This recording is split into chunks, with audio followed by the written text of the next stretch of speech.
Bonjour à tous, vous rejoignez le webinaire Faire face à la crise, améliorer le pilotage de la performance financière. Nous allons démarrer ce webinaire d'ici quelques instants. On va juste laisser 30 secondes pour que l'ensemble des participants puissent nous rejoindre. Je pense qu'on peut démarrer ce webinaire. Bienvenue à tous. Vous rejoignez effectivement ce webinaire et nous sommes ravis de vous accueillir autour de cette thématique qui est pour nous très importante dans le contexte actuel de crise sanitaire. C'est vrai que c'est une période inédite, tant économiquement qu'humainement, et qui bouscule le quotidien des organisations et votre quotidien sur des fonctions telles que les CFO particulièrement. Puisque votre métier principal, c'est quand même avant tout d'anticiper, de prévoir et de sécuriser. CGI Business Consulting, c'est un cabinet de conseil en management et en IT qui accompagne depuis plus de 15 ans les directions financières et également les directions RH dans leurs projets de transformation. Et nous avons plus de 800 consultants en France qui interviennent auprès de vraiment l'ensemble des directions métiers.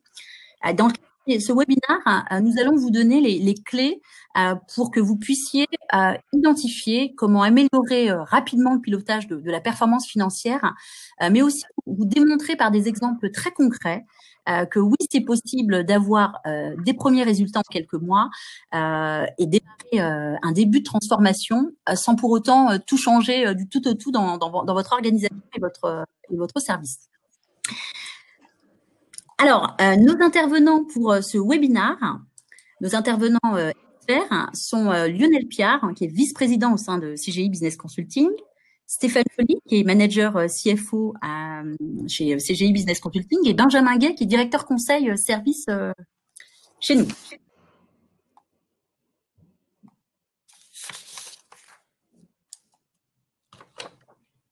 Alors, CGI Business Consulting a très vite mis en place un programme d'accompagnement des directions métiers, des directions IT pour aider ses clients à répondre aux défis actuels de la crise. Donc, on a une conviction. Pour aborder l'avenir, on a mis en place un programme 3R qui concrètement se décline par répondre aux besoins immédiats de cette crise, rebondir aux défis effectivement que cette crise met en exergue, et enfin réinventer pour se réinventer et retrouver une forme de solidité tant d'un point de vue organisationnel que technologique. Et notre conviction, c'est, nous croyons que toutes les organisations traverseront les phases de cette crise à des rythmes différents. Et c'est la raison pour laquelle nous vous accompagnons en fonction effectivement de vos problématiques. Je vais laisser maintenant la parole à Lionel Piard pour vous présenter justement comment ce programme se décline concrètement dans le cas des directions financières. Merci Fatia, et bonjour à tous ceux qui avaient libéré du temps pour ce webinaire. Donc nous avons personnalisé le programme 3R que vient de nous présenter à l'instant Fatia au contexte des CFO et des directions financières. Il est important de noter ici que les premiers résultats peuvent être obtenus rapidement après 2 mois de projet et donc dès l'exercice 2020.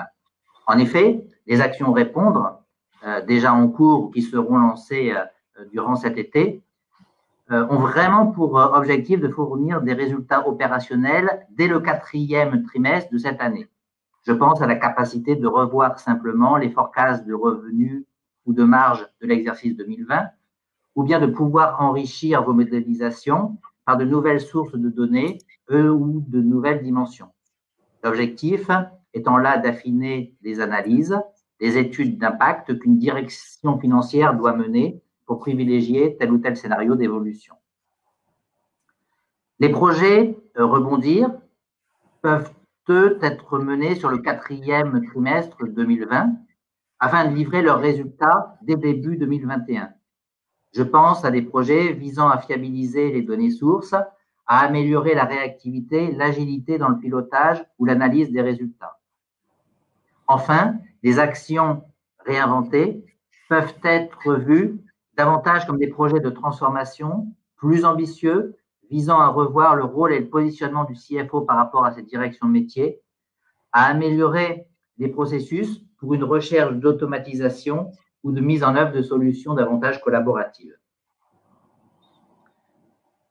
L'ordre du jour qu'avec Fatia, Stéphane et Benjamin, nous vous proposons est le suivant. Nous expliquerons dans un premier temps le nouveau positionnement, le rôle du CFO dans le contexte de crise que nous traversons. Nous verrons ensuite comment les solutions de Corporate Performance Management, nous utiliserons souvent l'acronyme de CPM durant cette présentation. Donc, nous verrons comment le CPM aide le directeur financier dans les changements qu'il vit. Stéphane détaillera ensuite 4 champs d'application en les illustrant chacun par des retours d'expérience concrets. Je vous présenterai enfin l'offre CPM et CFO Advisory développée au sein de CGI Business Consulting et nous terminerons par un temps de questions-réponses. Nous avons constaté ces dernières années une véritable évolution dans la fonction de CFO. Évolution dans un premier temps du rôle et du positionnement du CFO. En effet, il joue désormais un rôle de business partner vis-à-vis de cette direction métier. Il ne doit plus simplement produire des résultats, mais les diffuser, les expliquer, voire mobiliser ces directions métiers dans la fiabilisation des données sources. En parallèle, nous avons été les témoins d'une véritable transformation des outils et des méthodes de travail utilisées pour une mise en place de plus importante par une place de plus en plus importante donnée offerte à la donnée. La donnée qui est une notion que nous verrons à plusieurs reprises au cours de ce webinaire. Le CFO choisit désormais ses outils qu'il maîtrise, qu'il met souvent en œuvre, puis gère avec autonomie vis-à-vis de sa DSI. Je fais ici référence, bien entendu, à des solutions de CPM, mais aussi à des outils de data préparation pour une meilleure maîtrise des données issues des systèmes amont ou à des outils de data visualisation. La crise que nous vivons depuis le mois de mars n'a fait qu'accentuer cette évolution. Le CFO est aujourd'hui vraiment le cœur, le chef d'orchestre de la performance de son organisation. Il se positionne comme le pilote de l'exécution de la stratégie de son entreprise. En effet, durant les premiers mois de la crise, mais ce sera encore vrai à l'avenir, le CFO a dû et devra coordonner des études, simuler différents scénarios afin de permettre des prises de décision par sa direction générale. Il devra simplifier son organisation, gagner en agilité pour faire face à des paramètres souvent imposés ou qui changent rapidement ou très fréquemment. Il devra centrer ses efforts sur la création de valeur et de valeurs visibles par ses partenaires. Enfin, il devra modifier ses méthodes de travail au sein de ses équipes, faire collaborer les différentes parties prenantes, parfois dans un contexte de travail à distance. Chez CGI Business Consulting, nous sommes vraiment convaincus que les solutions de CPM, donc de Corporate Performance Management, et des changements d'organisation et de méthode de travail qu'elles induisent, aident le CFO dans son nouveau rôle dans l'atteinte de ses objectifs. Nous allons, avec Stéphane, vous détailler 4 champs d'application du CPM permettant d'orchestrer la performance de l'organisation et de piloter l'exécution de la stratégie de manière plus transparente. Ces 4 champs d'application sont, dans l'ordre de présentation, l'élaboration budgétaire, le pilotage de la performance et le reporting, les prévisions et les simulations, et enfin la modélisation et l'analyse de la rentabilité. Un atout de taille du CPM et qui va permettre de transformer, de moderniser les directions financières, d'accroître leur empreinte digitale en utilisant différents leviers. Tout d'abord, en développant des approches self-care qui permettent, par exemple, à un utilisateur de créer ses propres états. Ensuite, en mettant en place des outils collaboratifs, des workflows, en privilégiant des architectures cloud qui ont démontré toute leur utilité et efficacité pendant la phase de travail à distance. Enfin, en plaçant les data au centre des décisions, ce qui demande de les maîtriser, de ne pas perdre trop de temps dans leur manipulation, et aussi en offrant des outils de diffusion et de partage des résultats. Stéphane va désormais vous présenter le premier champ d'application du CPM, qui est l'élaboration budgétaire. L'élaboration budgétaire coûte trop cher, dure trop longtemps et prend trop de temps. Et à la fin, les chiffres réels correspondent rarement à ce qui a été prévu. Pourtant, aujourd'hui, les entreprises continuent à utiliser le budget non pas comme un outil de prévision de la performance, mais comme un outil de management. Et en somme, ce que l'on peut dire aujourd'hui, c'est que l'élaboration budgétaire va viser 3 objectifs principaux. D'abord, définir des objectifs opérationnels et financiers court terme et donc allouer les ressources correspondantes, servir d'étalon pour mesurer le réalisé par rapport à la direction qui a été définie. Et enfin, le budget est un outil de management car il est l'occasion pour les équipes de prendre du recul pour partager et définir une trajectoire. En somme, le moment de l'élaboration budgétaire est un moment dans l'année où les différentes directions vont réfléchir sur la stratégie à venir, les priorités et les plans d'action à mettre en œuvre. Maintenant, nous allons voir ensemble quels sont les freins à l'efficacité du processus budgétaire.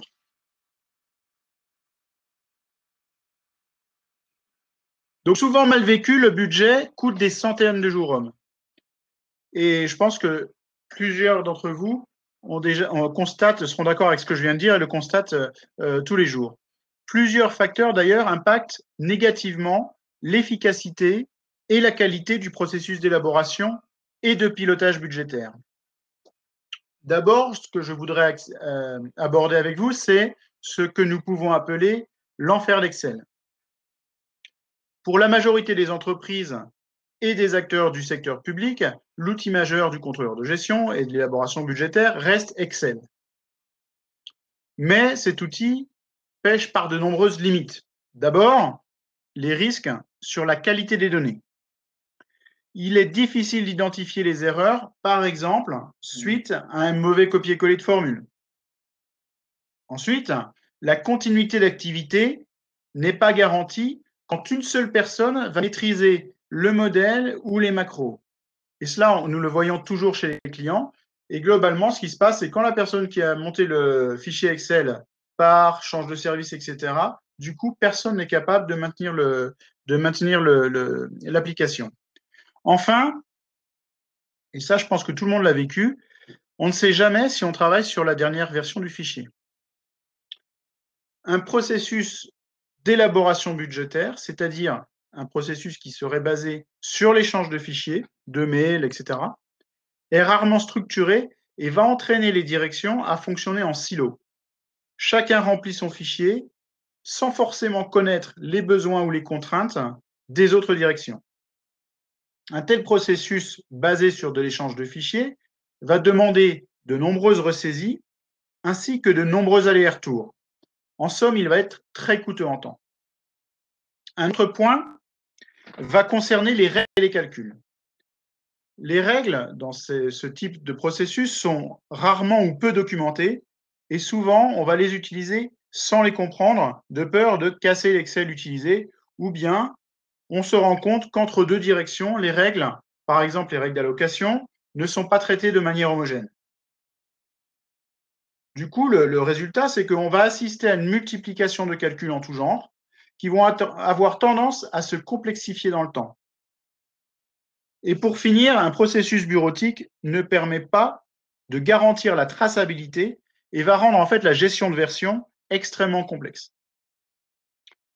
Du coup, ce que nous allons voir maintenant, c'est comment la mise en place d'un CPM va pouvoir répondre à ces contraintes que nous venons d'évoquer.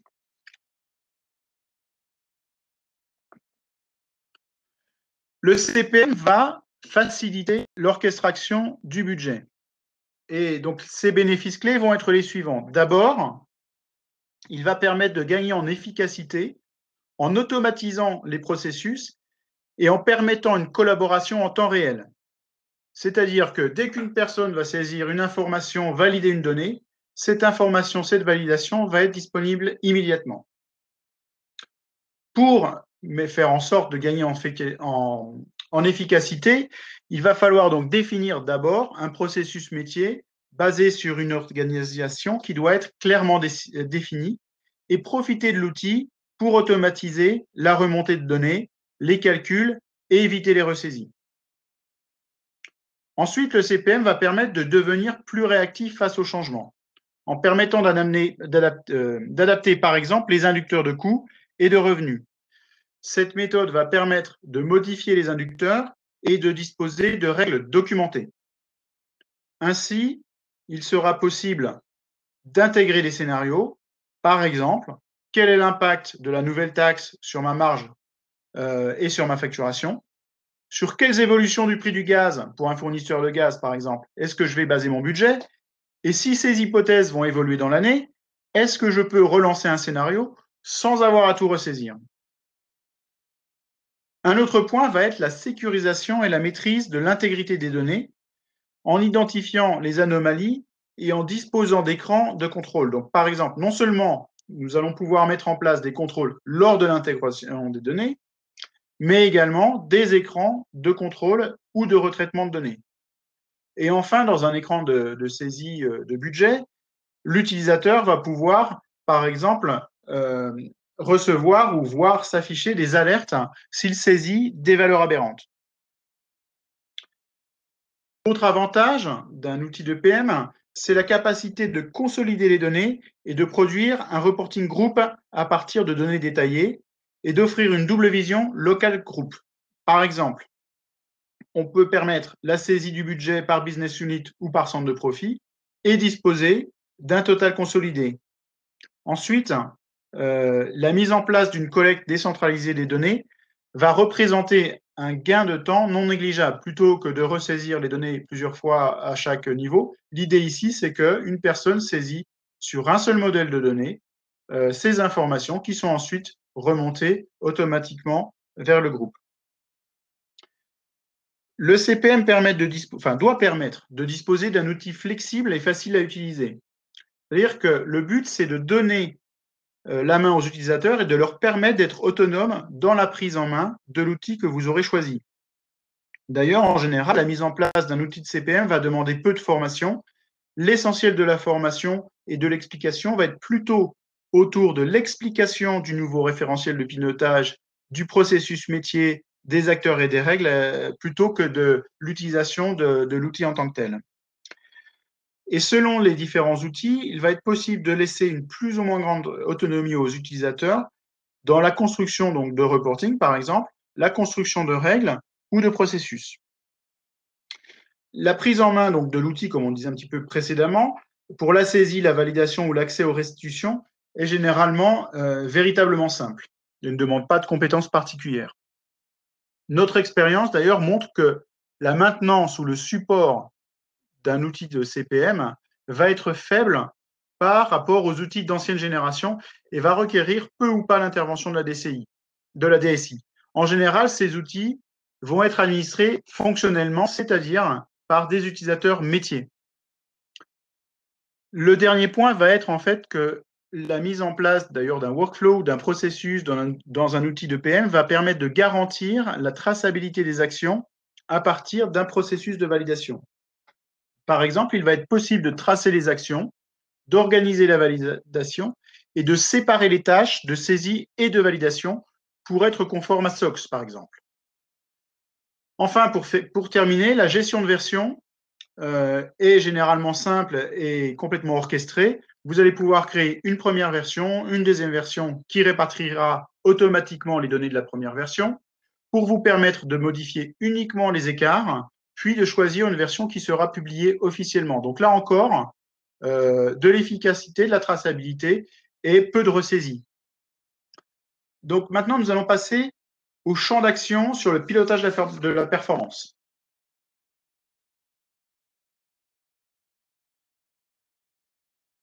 Je pense qu'aujourd'hui, on peut véritablement parler d'un casse-tête concernant le pilotage financier dans l'ère Covid. Pour plusieurs raisons. D'abord, nous assistons à la multiplication des besoins de pilotage, qu'il s'agisse de reporting financier, de reporting opérationnel, de plan de reprise d'activité, de pilotage des risques. Et la gestion de crise Covid a fait émerger en fait de nouveaux reportings, comme par exemple le suivi de plans d'action, les reportings ad hoc pour surveiller les scénarios de reprise, qu'il s'agisse des ventes, des écarts de marge, des stocks, etc. En plus de cela, du fait de la crise, les directions demandent des reportings plus fréquents et on passe d'une maille généralement mensuelle à un suivi hebdomadaire, voire dans certains cas quotidien. La mise en place de plans d'action et de KPI partagés va demander une plus grande collaboration entre les services pour, par exemple, piloter les plans de reprise d'activité, l'organisation des équipes, et là je parle notamment de la rotation des personnels lors de la reprise. Et enfin, les organisations vont avoir besoin d'une vision globale. Alors là, je parle plutôt de la demande, des stocks, du chiffre d'affaires consolidé, donc une vision globale et consolidée, ou accessible dans un endroit unique.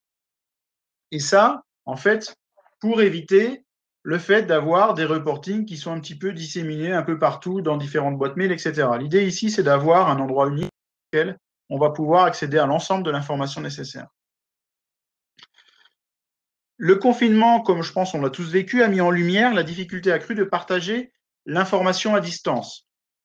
Le nombre d'emails à traiter augmente et on assiste d'autre part à une multiplication des réunions à distance pour permettre justement ce pilotage transverse. L'impact de cela, ça a été en fait l'explosion du temps passé à la prise de connaissance de l'information, le nombre de rapports à lire, la complexité de l'information qui n'est pas forcément toujours bien organisée et qui est souvent trop détaillée, ou encore la multiplicité des supports de reporting. Ainsi, donc, ce qu'on constate, c'est d'une part, on va assister à la croissance du coût de la consolidation des données du fait de la multiplication des réunions qui sont nécessaires au partage des analyses et des explications, ou également par le nombre de ressaisies nécessaires pour répondre aux déclinaisons de plusieurs reportings. Et de l'autre côté, l'augmentation du temps de traitement de l'information va s'opposer à la réduction des moyens humains disponibles du fait de la mise en place de l'activité partielle ou alors des difficultés de certains employés à télétravailler. Nous allons maintenant partager un exemple concret de mise en place d'un pilotage collaboratif centralisé.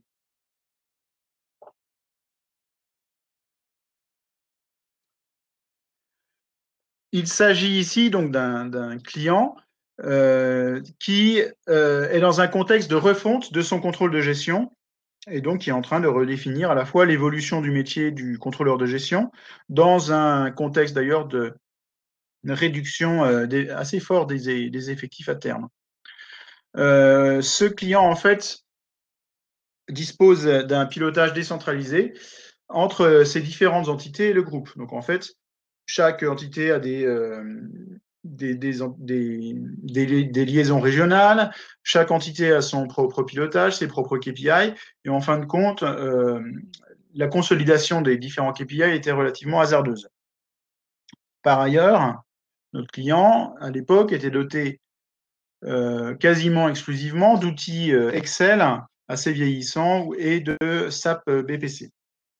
Donc le but du projet, c'était de libérer du temps aux contrôleurs de gestion pour renforcer le rôle de business partner auprès des directions opérationnelles et également de mettre à disposition de ces contrôleurs de gestion une boîte à outils qui permettra d'optimiser les coûts fixes.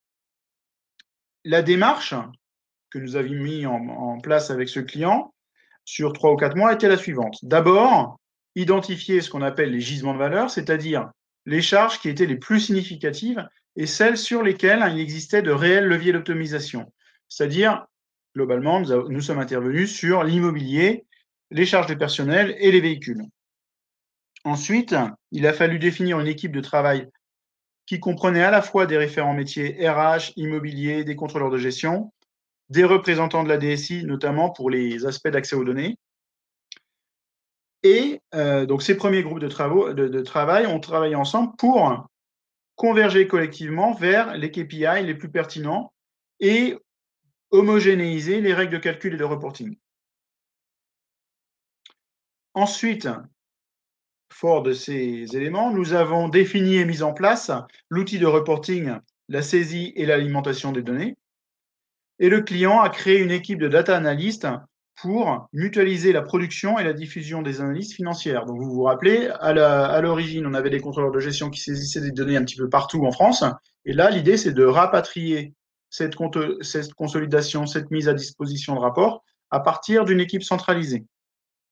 Et donc, les résultats, ça a été la mise en place de l'organisation, du processus et de l'outil qui permet en fait de fiabiliser les données, de gagner du temps, à peu près 50% de temps gagné sur la production et la consolidation de données, et qui permet également d'améliorer les prévisions de masse salariale et de faciliter l'identification de leviers d'optimisation des surfaces immobilières. Donc l'idée, c'était de dire, bon ben voilà, en fonction des différents coûts, de mon parc immobilier, quel est l'impact de supprimer un étage, de regrouper des personnes dans tel étage, d'organiser différemment mes surfaces pour libérer de l'espace et donc libérer des coûts.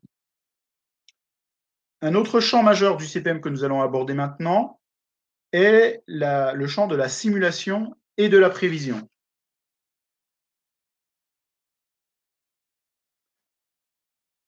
Donc là, nous allons voir ensemble un petit peu quelles sont les best practices pour créer un modèle de prévision pragmatique.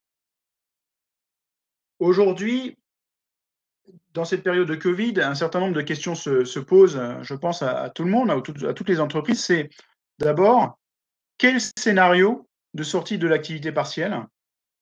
Quels sont les impacts sur la masse salariale? Est-ce que nous devons financer nos stratégies de financement? Quels sont les impacts des renégociations des contrats clients et fournisseurs? Alors, je pense que les clients imposent un certain nombre de renégociations. Et d'autre part, vous-même, vous allez probablement relancer des négociations des contrats avec vos fournisseurs. Comment vont évoluer vos prix de revient? Pour chacune de ces questions, il est possible en fait d'y répondre par la mise en place de modèles de prévision. Mais pour être efficace, ces modèles doivent être pragmatiques et mis en place rapidement. L'idée, c'est de partir d'abord de modèles simples. Donc, rester simple, c'est-à-dire mettre en place une priorisation drastique des objectifs et définir un modèle qui va être compréhensible par tous. Par exemple, pour prioriser, vous utilisez la règle des 20-80, l'idée n'étant pas de tout prévoir, mais vraiment de se focaliser sur les inducteurs ou les allocations qui vont être les plus représentatives financièrement, par exemple. Quelque chose qu'on a vu chez nos clients, est-ce que dès lors que vous mettez en place un modèle de répartition des coûts IT, est-ce qu'il est véritablement nécessaire de mettre en place 10 niveaux d'allocation? Est-ce que pour produire un reporting d'activité qui comprend plus de 100 règles d'allocation, est-ce qu'on a vraiment besoin de ces 100 règles alors qu'on se rend compte que peut-être 20 règles constituent 80% de la valeur allouée? C'est des véritables questions à se poser quand on crée un modèle de prévision. Donc un conseil, ça va être au niveau des inducteurs, vraiment, de décomposer la prévision étape par étape, ce qui va permettre en fait de valider le modèle plus facilement et puis de faciliter la compréhension des résultats. Un autre aspect qui peut être mis en œuvre, ça va être l'utilisation des prévisions statistiques, comme la régression linéaire, logarithmique, etc., ou alors de l'utilisation de modèles qui seraient préconstruits et qui permettent, par exemple, d'estimer les prix de revient ou des prix de vente. Enfin, ce que l'on va conseiller, c'est de privilégier la collecte centralisée des données et des inducteurs et de ne pas forcément attendre la mise en place d'interfaces, de processus de remontée complexes pour pouvoir mettre en place votre outil de prévision. Donc, on peut tout à fait commencer avec de la saisie, l'intégration de fichiers déjà pré-remplis ou élaborés par vos équipes, plutôt que de tout de suite attendre la mise en place de tous les tuyaux avant d'avoir des résultats. Donc là, on peut vraiment avoir des résultats rapides en mettant en place ces différentes étapes, ces différentes recommandations. Et donc là, nous allons voir deux exemples de prévisions sur lesquelles nous avons travaillé chez nos clients.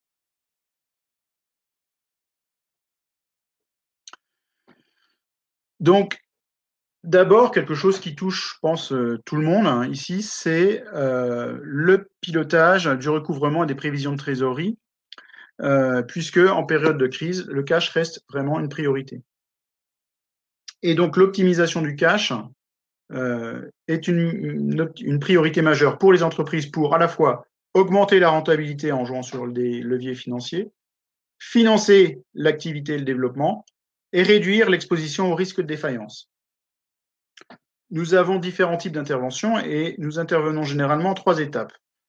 Comptez des projets de 3 à 6 mois. D'abord, nous pouvons intervenir sur un diagnostic et une mise en place d'une approche time to cash. L'idée ici, c'est de mettre en place des indicateurs de performance sur les différentes composantes du cycle client, contractualisation, livraison, facturation, lettrage, etc., et de diagnostiquer en fait les causes majeures de dysfonctionnement, d'identifier les goulots d'étranglement et les principaux facteurs influents. Ensuite, nous avons mis en place chez un de nos clients une application de pilotage du recouvrement qui contient l'ensemble des informations qui permettent de suivre à la fois le volume de factures à recouvrer, l'efficacité des prestataires et le suivi des encaissements à partir des données issues de la balance AG, de la facturation client et des encaissements. Et donc, cette application permet l'analyse à la fois des évolutions de l'échu, les nouveaux entrants, le suivi des nouveaux entrants, le suivi du risque client et la performance des prestataires de recouvrement. Enfin, nous avons également mis en place des processus de calcul et de prévision de trésorerie sur la base de prévisions de facturation et de paiement par ligne de PNL qui permettent en fait de présenter des prévisions de trésorerie mensuelles. Il est tout à fait d'ailleurs possible d'aller plus loin et de mettre en place un processus de prévision des encaissements en fonction des contrats clients ou des contrats fournisseurs d'ailleurs, et des encaissements réalisés en fonction du taux d'échu par ancienneté, par exemple. L'idée ici, ça va être d'automatiser le pilotage du recouvrement et de benchmarker les prestataires de recouvrement pour simplifier et automatiser les prévisions de trésorerie. L'autre gain, ça va être la capacité d'offrir un accès unique et partagé aux différents acteurs de la finance et du recouvrement. Nous allons maintenant aborder un cas donc, sur la prévision des effectifs et de la masse salariale. Donc ici, il s'agit d'une filiale française d'un groupe qui est spécialisée dans la gestion et expertise de sinistres pour le compte d'assurance. L'entreprise est présente dans toute la France et intervient sur plusieurs domaines d'expertise comme les sinistres automobiles, industriels, immobiliers, etc.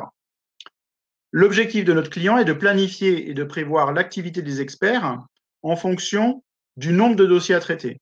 Et en cette période de crise, le nombre de dossiers a fortement diminué sur certains secteurs, par exemple l'automobile, et donc notre client doit gérer l'activité partielle. L'entreprise doit pouvoir estimer les besoins en ETP nécessaires pour traiter les dossiers dans le pipe, tout en prenant en compte l'impact des absences de ces experts sur l'activité. Par ailleurs, en fonction de l'activité dont on parle, un expert va traiter plus ou moins de dossiers, puisque si on prend un sinistre automobile, ça va être quelque chose qui va être traité en 1 ou 2 jours, là où une expertise pour évaluer les dommages, le sinistre, par exemple, de l'incendie de Notre-Dame, ça va être tout à fait autre chose en matière de complexité. Donc, la mise en place du processus que nous avons mis en place, chez nos clients, concerne la prévision des effectifs, de la masse salariale, des coûts de formation et des charges sociales. Et il permet d'adapter les effectifs à l'activité commerciale future, de définir les scénarios de retour d'activité partielle ou d'ailleurs d'embauche, et de prévoir les coûts RH. Nous allons maintenant aborder un cas pour illustrer l'analyse et la modélisation de la rentabilité.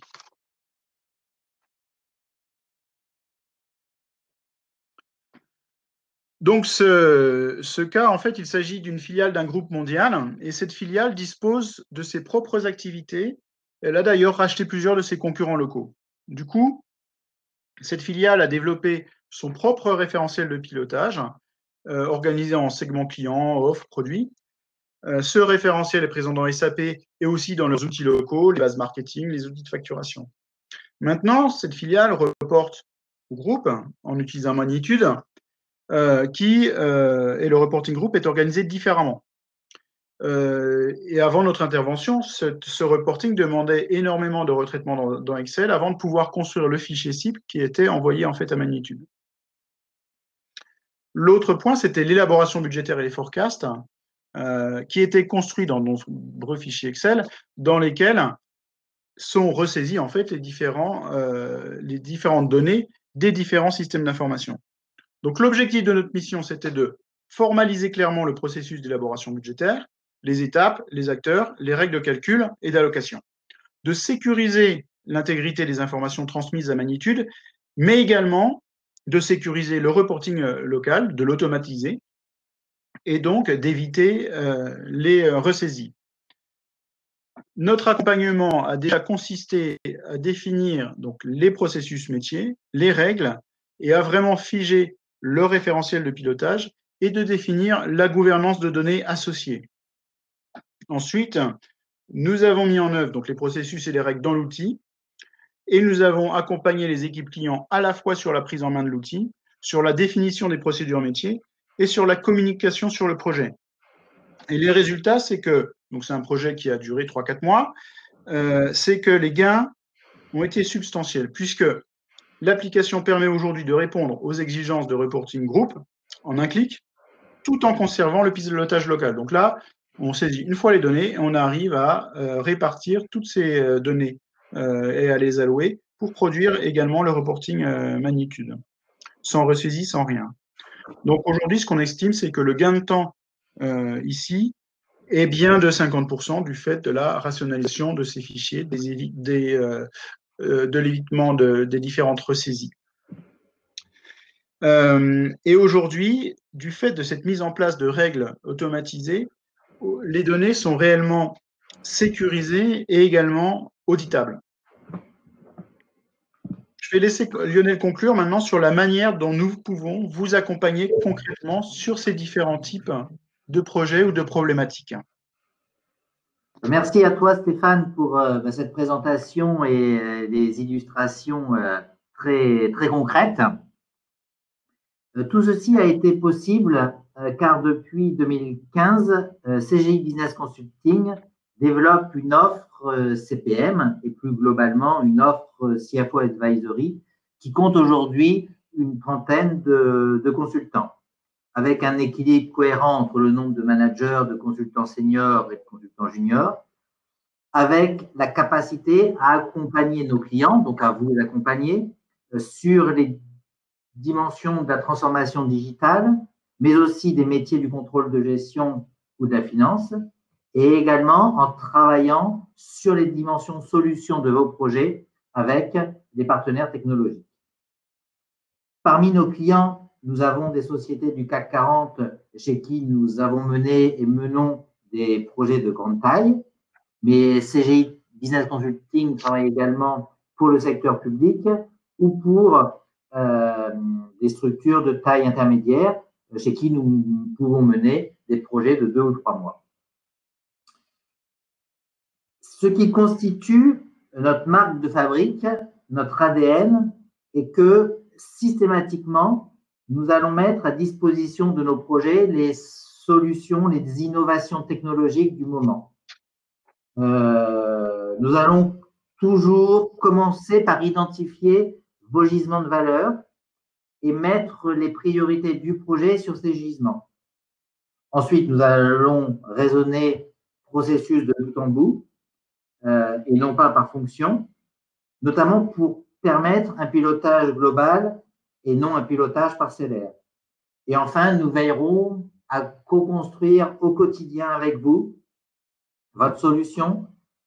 Nous vous accompagnerons jusque la mise en production et veillerons à ce que vous soyez ensuite autonome. La deuxième partie de 2020 et l'année 2021 vont être des périodes durant lesquelles les directions financières et tout principalement le CFO vont être fortement sollicitées. Notre équipe, pour toutes les raisons que nous venons de vous présenter, est vraiment armée pour passer ce cap à vos côtés. Avec Fatia et Stéphane, nous vous remercions pour l'attention que vous avez portée durant ce webinaire. Et je passe désormais la parole à Benjamin, qui a centralisé les questions que vous avez posées soit avant ou soit pendant notre présentation.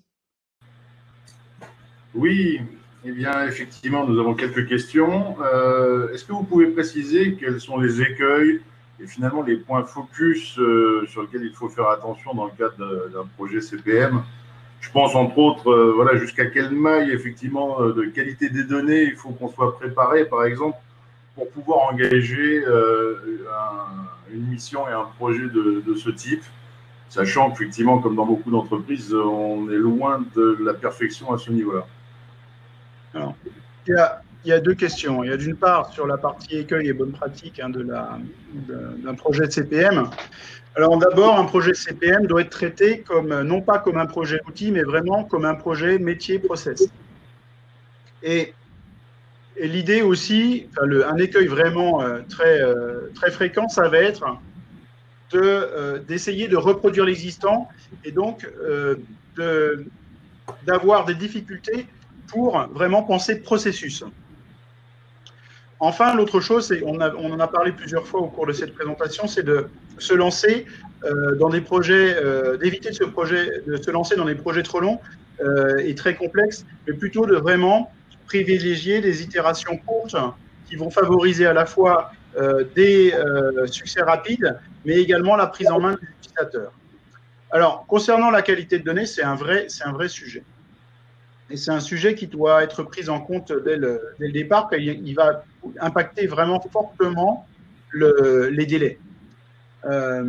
Alors, comme je le disais tout à l'heure, il n'est pas forcément nécessaire de prévoir l'ensemble de l'alimentation des données de manière automatique dès le départ, mais au moins, je dirais, de vraiment formaliser le référentiel de pilotage cible que l'on a envie de mettre en place dans l'outil, de définir d'ailleurs la gouvernance de données autour de ce système de pilotage. Et chez plusieurs de nos clients, par exemple, dans certains cas, le PM va être l'outil maître sur la gestion de ce référentiel. Ce n'est pas toujours le cas, hein, souvent, ou également SAP est souvent un des référentiels maîtres, mais c'est une des possibilités. Et avant de mettre en place, je dirais, l'alimentation automatique, on peut commencer par de la saisie, par du chargement de fichiers qui sont retraités avant d'être injectés dans l'outil cible et qui permettent déjà de maîtriser le référentiel de pilotage et de maîtriser les risques. C'est-à-dire que c'est dès lors que l'on voit les données, dès lors que l'on voit l'utilisation de l'outil, des processus, qu'on est confronté à la réalité, c'est comme cela qu'on va identifier aussi les gisements de valeur et les leviers, je dirais, d'optimisation de la qualité des données dans les systèmes cibles. Et ensuite, on pourra mettre en place de l'automatisation. Mais l'automatisation n'est pas forcément un prérequis. D'ailleurs, dans la plupart de nos projets, on a commencé par du manuel, le temps, je dirais, de fiabiliser les données dans les systèmes d'information. Et ensuite, une fois les données fiabilisées dans les systèmes, la remontée automatique était mise en place. Très bien. Merci. Une seconde question. Quelles sont les solutions CPM que vous pouvez préconiser, hein, et finalement, voilà, quelles sont aussi les solutions innovantes auxquelles vous faites référence lors de votre exposé? Benjamin, je vais essayer de répondre à cette question, à cette double question. Tout d'abord, il est important de rappeler ici que CGI et CGI Business Consulting est agnostique à toute solution. Nous n'avons pas de partenariat exclusif avec tel ou tel éditeur et CGI n'est revendeur d'aucune solution. C'est vrai pour le CPM comme pour tous les autres types d'outils. Nous connaissons très bien les solutions leaders sur le marché. Nous avons des consultants qui sont formés et qui mènent actuellement des projets sur les solutions Tidemark Longview Analytics, qui a été racheté là récemment par Insight Software. Nous menons des projets sur les solutions Board, Anaplan. Nous avons un partenariat au niveau mondial avec OneStream. sur le marché, nous côtoyons comme autres solutions de CPM, Tagetic, TMWine, Hyperion ou BPC. Voilà pour l'état du marché aujourd'hui. Par contre, notre préconisation, notre conviction va systématiquement vers les solutions orientées process qui offrent des workflows qui sont natives sur le cloud, ce qui simplifiera les déploiements ou le travail à distance. Notre préférence va également vers les solutions orientées métier, les solutions sur lesquelles un utilisateur pourra créer son nouvel état ou lancer sa propre analyse. Ensuite, le choix du client, votre choix, va dépendre des exigences, du périmètre à couvrir. Certaines solutions de CPM offrent également des modules réglementaires pour gérer les IFRS, par exemple, ou alors des modules de data visualisation. La seconde partie de la question, Benjamin, traitait des solutions innovantes qui gravitent autour des projets CPM. Je vais en nommer 2 ou 3. Il y a tout d'abord la data visualisation. Les projets CPM sont aujourd'hui systématiquement couplés à des projets de data visualisation.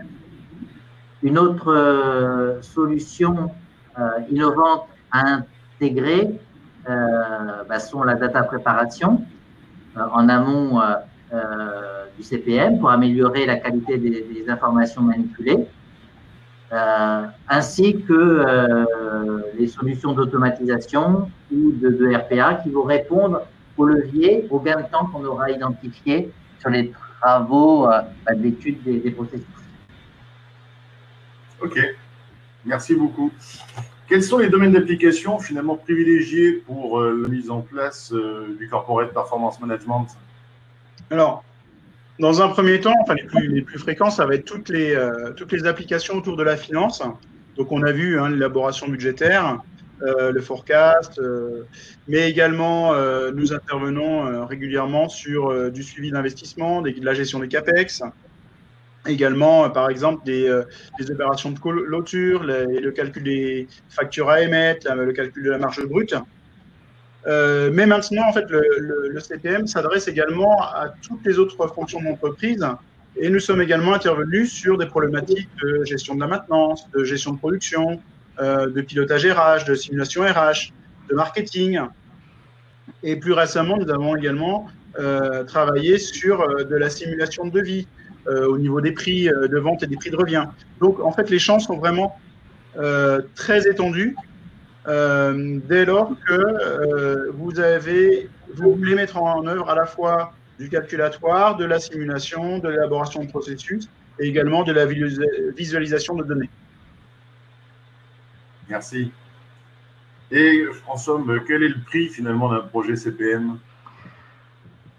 Je vais essayer de répondre à cette question, qui n'est pas une question forcément facile, parce que le prix va dépendre d'un grand nombre de paramètres, il va dépendre du nombre d'utilisateurs, du périmètre fonctionnel du projet, de la taille de l'entreprise. Par exemple, est-ce qu'on est dans le cadre d'un simple projet ou bien d'un projet qui est ensuite suivi d'un déploiement?